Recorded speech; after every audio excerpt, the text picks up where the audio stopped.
In this episode, an NFL team somehow punted 0 times and had 0 turnovers and still lost. We'll talk about the most impressive 3-0 NFL team. And of course, a breakdown of week number 4 coming right on up. It's time for the Bookie and the Bettors show. Live from Baldini's Casino. Beat the Bookie. Make every bet count. Reno's #1 sports radio show is now on streaming platforms. Now, introducing the Bookie, Rob Kowalski, and the Bettors, Randy Weig and Nick Schulte. Hello, friends. Thank you once again for joining us here on yet another episode of The Bookie and Better, live from Book at Baldini's. Randy, we are still here in our beautiful home, now able to have a great discussion with you. I am your host, Robert Kowalski, director of the Sportsbook. I am joined once again by my friend Randy Weig is here, Rob. our director of marketing at the Book at Baldini's. You do have to like the confines here now of our studio. I feel warm. I feel like there's like a fireplace like off the Yes. camera, and it's just like a really nice A feel lot to it. of And so NFL teams today would like to feel this warmth. I would say that. That's actually a great lead-in to some things that have happened in week number 3 that I was not ready for, and I don't think anyone was for. Randy, the biggest favorites of the NFL in week number 3, not only did they not cover, they lost outright. The Bengals, Monday night, 7-point favorites. Niners, 6.5. Tampa Bay Buccaneers, 6.5. Cleveland Browns, 6.5. The Baltimore Ravens. These all lost outright. I don't understand how these things happen. Here we are. We'll certainly get into our week number 4 prognostications that you would like to see happen in your favor. But Randy, some thoughts here on week number 3 from your perspective. Well, and again, I don't want to pick on certain teams. Do it. But let's go to the players that held out for this big money. Okay, let's talk about Aiyuk with the 49ers. Now, let's admit Purdy had a great game with Juwan Jennings, no question. Where was Brandon Aiyuk? And where has he been since he got the big money? He looks like he's pouting, complaining on the sideline that he's not getting the ball. CeeDee Lamb. And I really believe that this was the turning point in the Raven-Cowboy game. Cowboys are driving early in the game. He drops a pass at about the 8-yard line. They ended up not getting the touchdown right off the bat. He's pouting the rest of the game.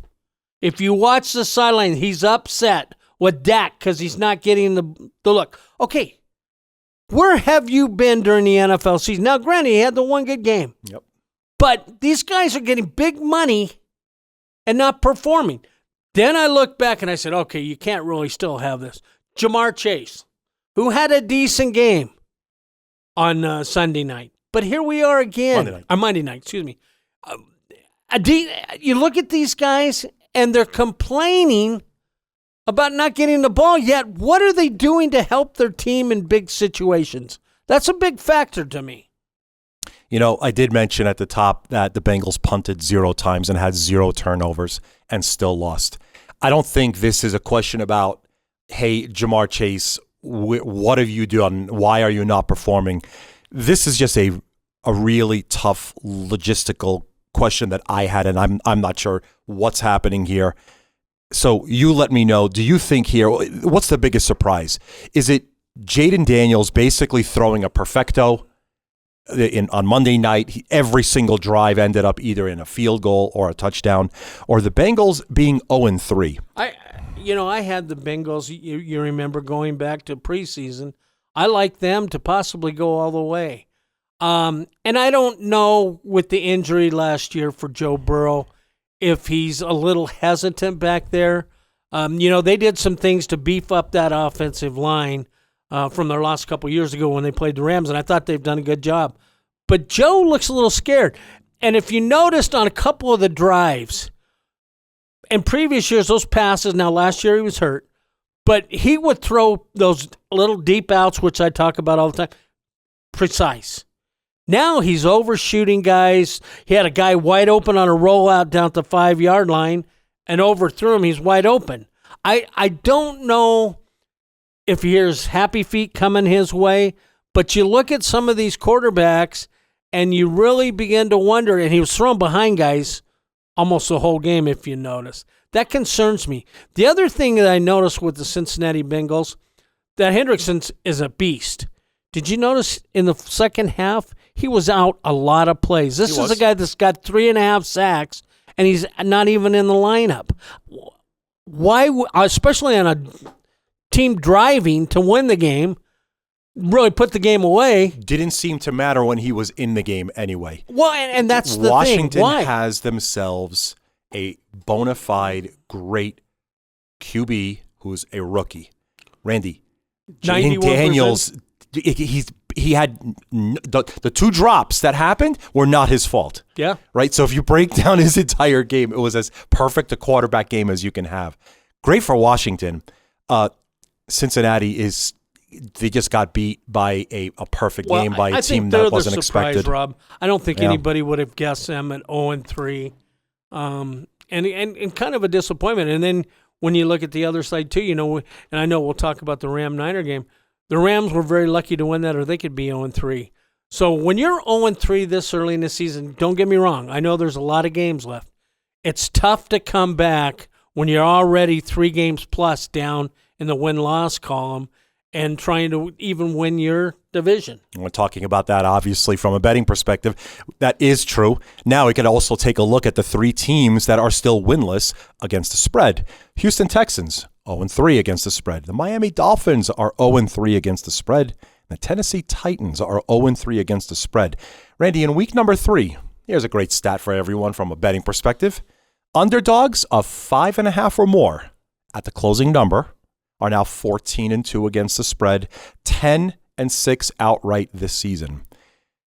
Where last year it was a pretty prolific result if you just bet favorites, it is swung the other way very heavily. No explanation yet, but we're going to see exactly how that plays itself out into week number 3 and beyond. I do want to say this. I have to say this, Rob. Say anything you want on this show. The Miami Dolphins, the Jacksonville Jaguars, and the Tennessee Titans. Turn out the lights, the party's over. I had to say it.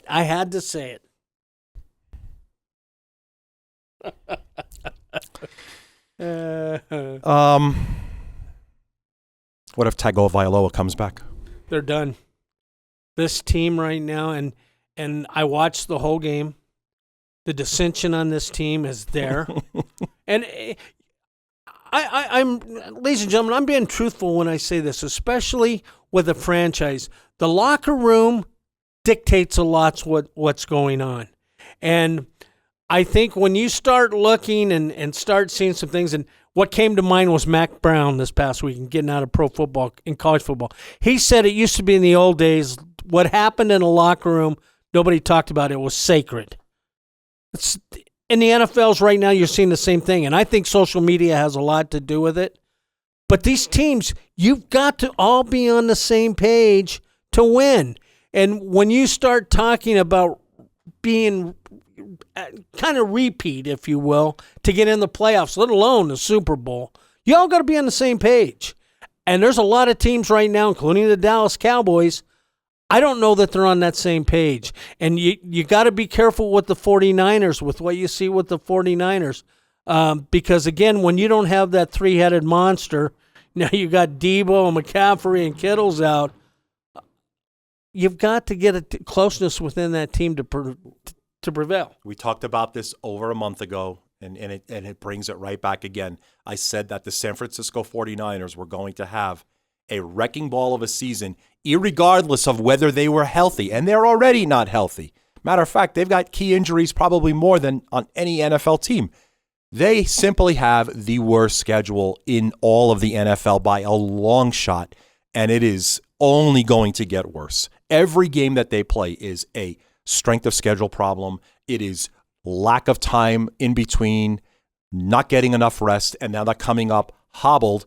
And you're coming back from a Sunday into a Thursday into a Sunday. So it's very little time to come and get yourself ready because of the amount of time. The schedule was not friendly in any way to San Francisco, and it's already coming back. And then two things that really rose their ugly head this weekend.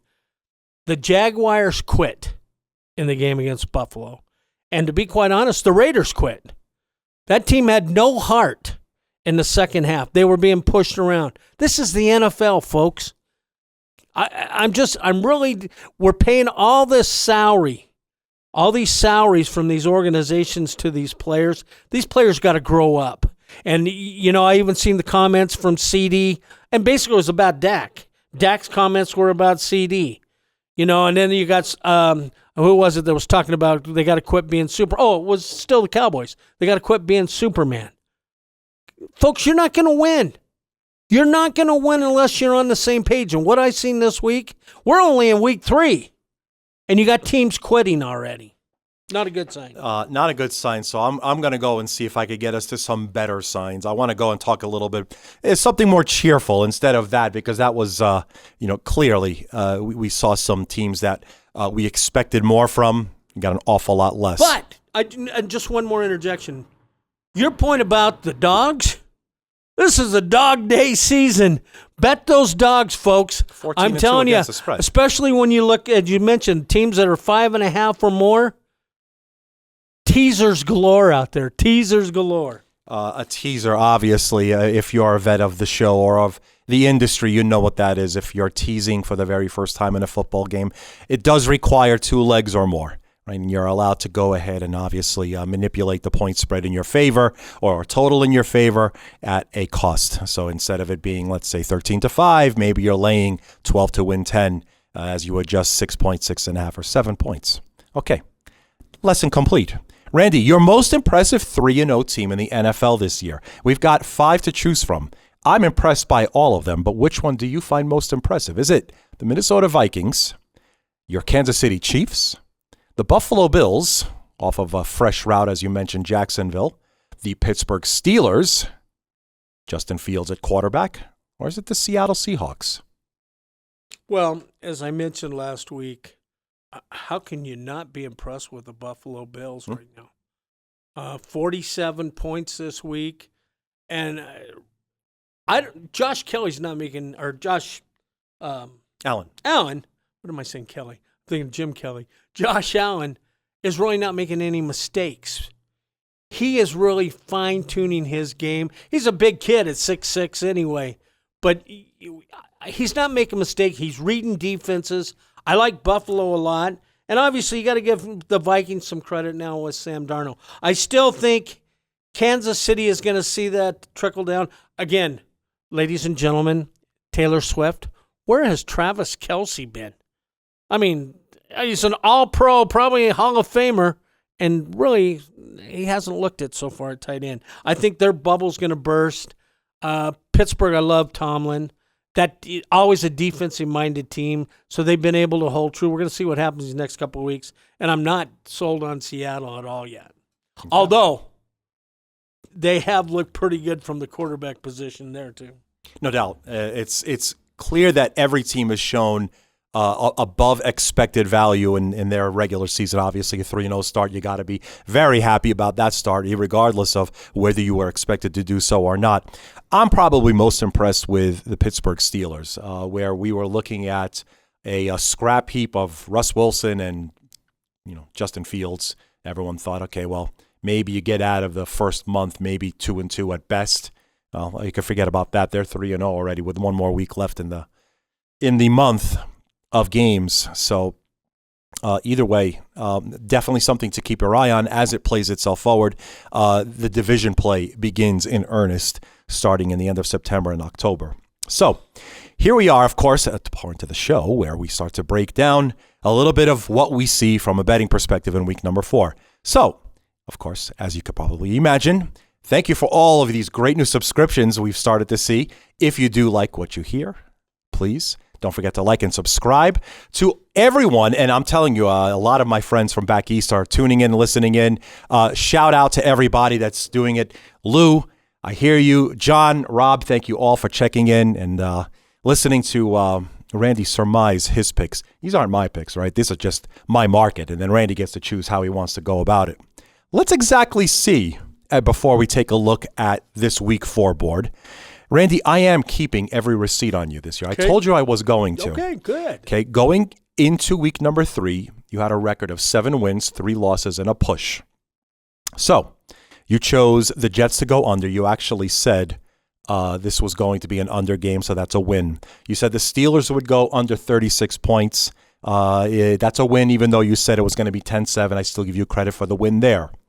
So let me skip the third game. You said Rams +6. You went right up against Nick, and that was a win. Obviously, they won there at the end outright. Took them on the money line, by the way. On the money line, but you did say you said +6. So maybe next time you can let the public know that you want them on the money line. Ravens Cowboys over 47.5. You said this was a game that you needed stash money. That was a win.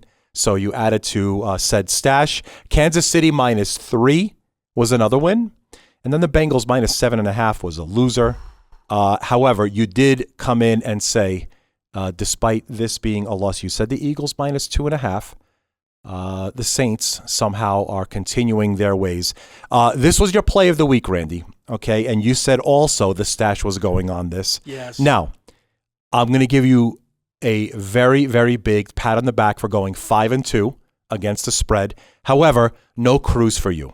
Yeah, okay, you're not getting a cruise. I know. I don't get a cruise. So you're not getting a cruise. However, your record is very impressive going on. You are looking at a 12-5-1 record against the spread through 3 weeks.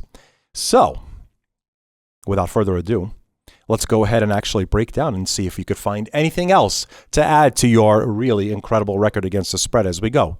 It is Thursday, and of course, here we are to start week 4. It's the Cowboys at the New York Giants, both teams 1-2. The line at the book in Baldini's, the Cowboys 5.5. The total is 45. Anything jump out here, or is this going to be a pass for you, Randy? I know you got a bit of a cowboy cape on you. This is going to be a landslide. Jerry, I'm giving you some credit here. The boys have got to be in the locker room not happy about their performance. And to be quite honest, they're on the road this week, right? That is correct. They are so playing they don't play at well. New York. You guys don't play well at home, Jerry. I love the Cowboys here as my play of the week. I think they win big this week, and they are playing. You got to be pretty happy about the East Coast guys. Should I? Wow. Daniel Jones played pretty well. And neighbors, ladies and gentlemen, the rookies, you talk about impressive right now. And I know we haven't talked Bo Nix. Bo Nix looked pretty good last week, too. But yes, Cowboys are my play of the week. Okay, now, you're only allowed one play of the week. You understand that. Okay. You took that one right out of the barrel very early. Yes. Cowboys 5.5. Yes. Let's go on to Sunday and take a look at the early slate of games. Week number 4, the Saints at the Atlanta Falcons. This is a line move, so the Falcons now 2.5, the total 42.5. Steelers at the Colts. The Steelers a road favorite, 1.5, the total 40. The Jacksonville Jaguars 0-3 take their game to the Houston Texans. 6.5 is Houston. The total's 45. Vikings and Packers. We got a couple of injury connotations here. Obviously, Jordan Love, we did see him practice yesterday. Not a full go just yet, especially knowing how intense the Vikings defense could be. Maybe they hold him back for one more. However, pretty big divisional game. Packers 2.5, the total 43.5. Up next, the Bengals are at the Carolina Panthers. Cincinnati Bengals 4 in the total 47. Rams at the Bears. The Chicago Bears a 3-point favorite, the total 41. Broncos at the New York Jets. The Jets are a 7.5-point favorite. The total's 39.5. And then the last early game is the Eagles at the Bucs, and Philly on the road as a 2-point favorite. The total 44. Randy, first things that jump out from you from a betting perspective. I like the Colts as a dog at home. Again, when you look at some of the success of these teams that are covering as a home dog has been pretty good. Yep. This is another one where I think that game falls into that play. I like the Colts a lot.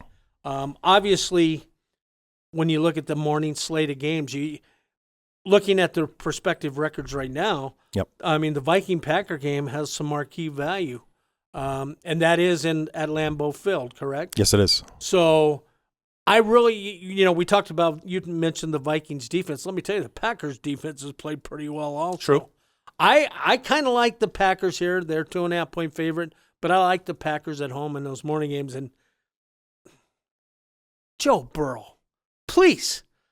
I'm taking some of my stash money this week. If you can't beat the Carolina, and I know the Redhead looked really good last week, but I believe the Raiders quit. So I'm not giving the Redhead total credit here. I'm hoping the Bengals bounce back. Because if you do lose this game, you can start planning golf right now. Okay, hold on a second. Now, Randy, you do know it's still relatively early. You're willing to go and say here on Thursday night, you're good with laying 2.5 with the Packers here. Yes. We don't know about Jordan Love. I guess it doesn't seem to matter to you. Malik Willis looked pretty good to me. Okay, very, very good point. Touche there. So Packers 2.5. And Cincinnati laying the 4 in Carolina. You are got 4 games here in the early slates. Well, 3. And if you watch this game, and I had to go back and watch it a second time, how dumb am I? But no question, Andy Dalton played phenomenal. I'm not going to take anything away. He's the only quarterback with 300 yards. But if you watch the second half, the Raiders quit. And anybody will tell you that. This team has the old Raider tendencies, and I thought Antonio Pierce was going to snap out of it. Now I see there's ascension again from Devontae Adams. Joe Burrow, I'm counting on you. The money is coming out of my public stash fund. Fool you once. Yeah, don't fool me again. Fool me again. Yeah. Okay, fair enough. Afternoon slates. The Washington Commanders are playing at Arizona. The Cardinals 3.5. Minus 120 on Washington to get those points. The total's 50.5. The Patriots are at San Francisco. The Niners 10.5. The total 40.5. The Browns are at the Raiders. Las Vegas Raiders are 2-point favorite. Total's 37. And then the Kansas City Chiefs are at the LA Chargers.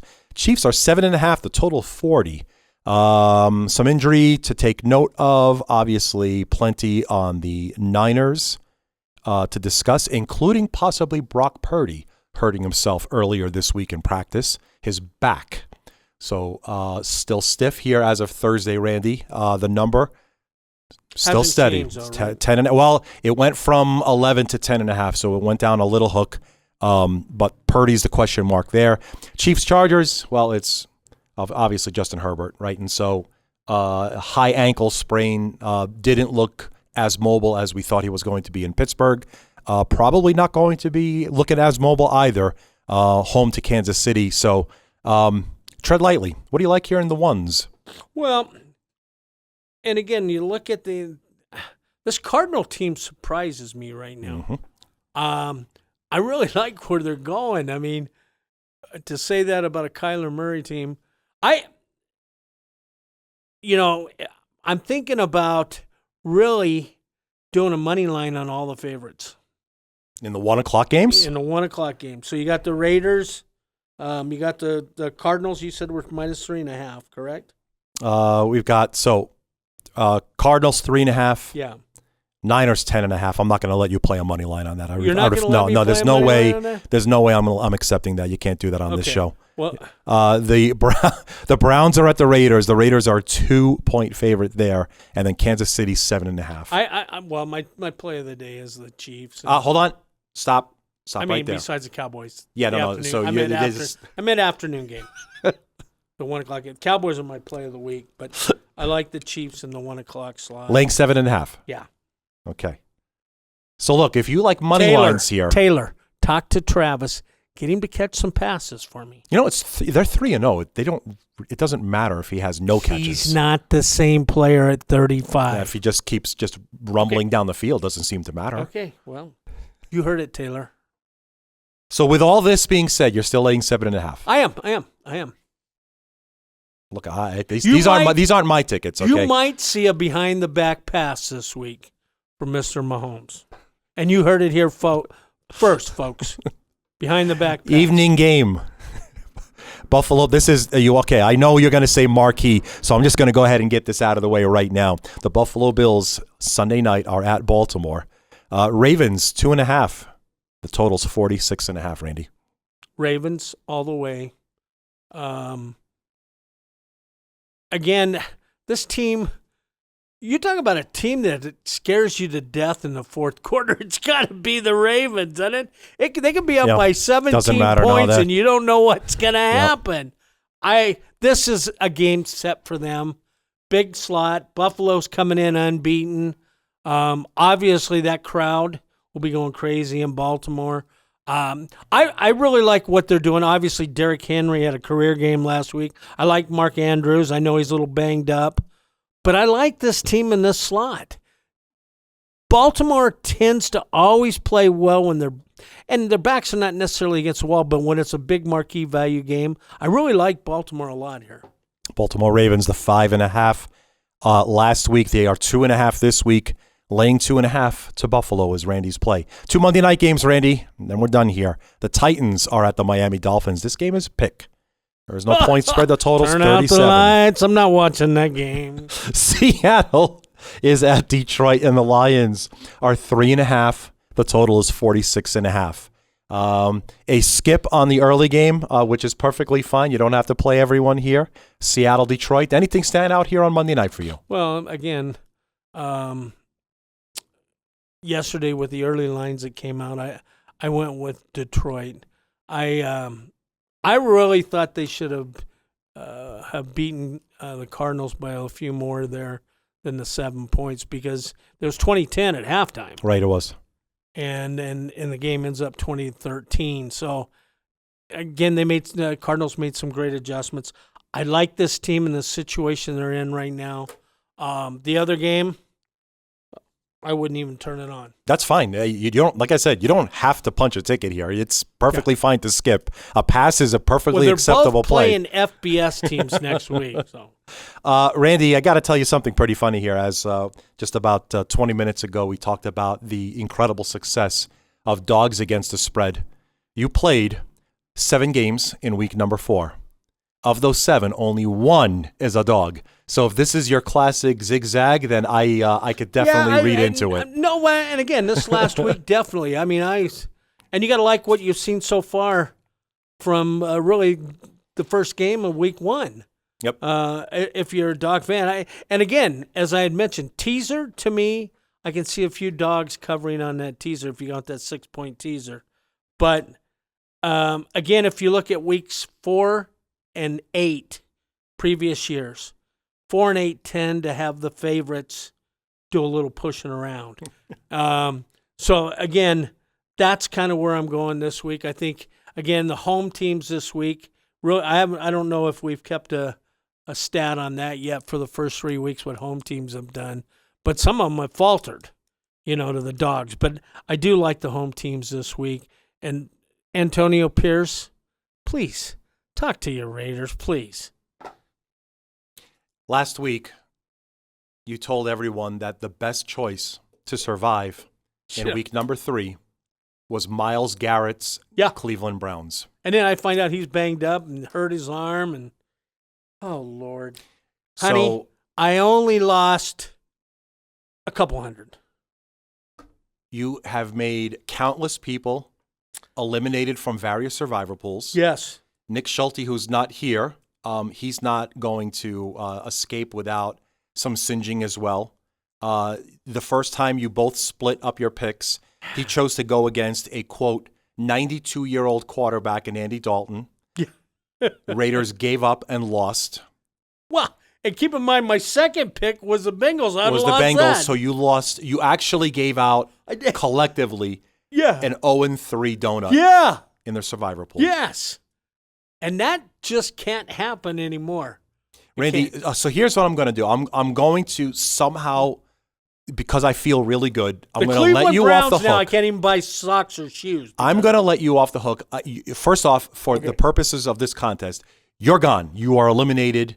However, I'm 12-5-1 though, so keep that in mind. So because of that, one pick to survive for those that are somehow still left, which, by the way, general number at this point going into week 4, 90% or so of survivor pools entries have already been eliminated. So what stands out to you for a team that you should take now, knowing the lay of the land? And who knows when survivor pools will be done this year? It's very difficult to think that this might go the entire length of the way. What would be your one team to win outright and not to be picked again. Jerry Jones, do not let me down. Cowboys. It's a Thursday night special. So the Dallas Cowboys is your play of the week, and clearly an easy one to push the button on. An obvious winner as well. So that is our show for today, Thursday the 26th. Thank you so much for joining us. For Randy White, I'm Robert Kowalski. See you again next time. Thank you for listening to the Bookie and the Bettors Show. Don't miss out. Subscribe now and be the first to know when new episodes drop. Hit that subscribe button and join us.